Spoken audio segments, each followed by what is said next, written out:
So when we first started to develop the game, we wanted to really focus on a few things. And when we looked at what those things were, we came up with 3 pillars: bullets, blades, and blood. And blood being our most kind of important one, because you're constantly killing Zeds. Just think of any of those great, ridiculous Sam Peckinpah movies or anything like that you've seen over the years. You know, slow motion bits flying everywhere.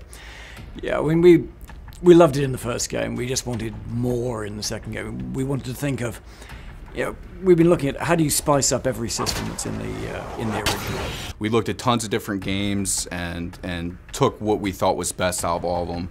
And one of the really big inspirations we had was Soldier of Fortune, which had a really awesome, you know, gore system where you could like blow a chunk off his head, you could stab into his brain, you know, blood could be pouring out of his face, and we thought that would be perfect in a game like Killing Floor. It was called the Ghoul system back in the day, and we wanted to make a really cool name for our gore system too. We call it the Meat system.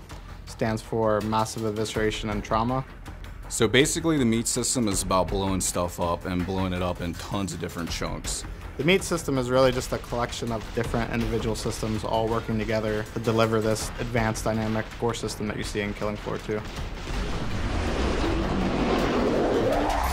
So we have 22 different spots on each creature that you can explode off of them. You can blow chunks off each side of the head, you can blow their jaw off, you can blow their guts out, you can cut them in half, you can blow them up vertically, horizontally, take their hands, arms, legs, forearms. Pretty much just about any piece of the body that you shoot, you can blow off with the Zed. I mean, you could tear up a Zed into what is about five parts in the old game. This time around, we thought it was about 19, but apparently we had a recount recently, and the vote now comes out at 22 parts that you can dismember any Zed into. I think we're just losing count. It's lots. So you had 5 for the body in Killing Floor 1. You have 5 for just the head in Killing Floor 2.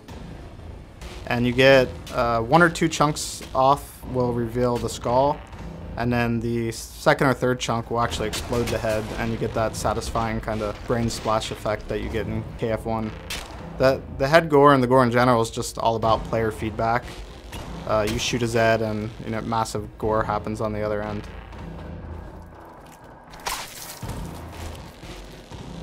We're working on some obliteration tech, and that's when enough damage happens to the Zed that they just completely obliterate. So say I throw a grenade right underneath the Zed's foot and it explodes. His whole entire body is going to explode into a shower of blood, and you're going to see brains and guts, organs splatter all over the place. Get a squishy brain on the ground or some soft body intestines that you can kick around when you're running around.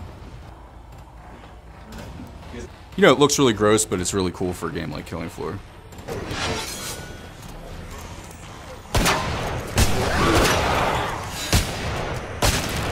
In a game where you're constantly killing stuff, it's really important that that's gratifying, and basically when you do that, that is the reward you get.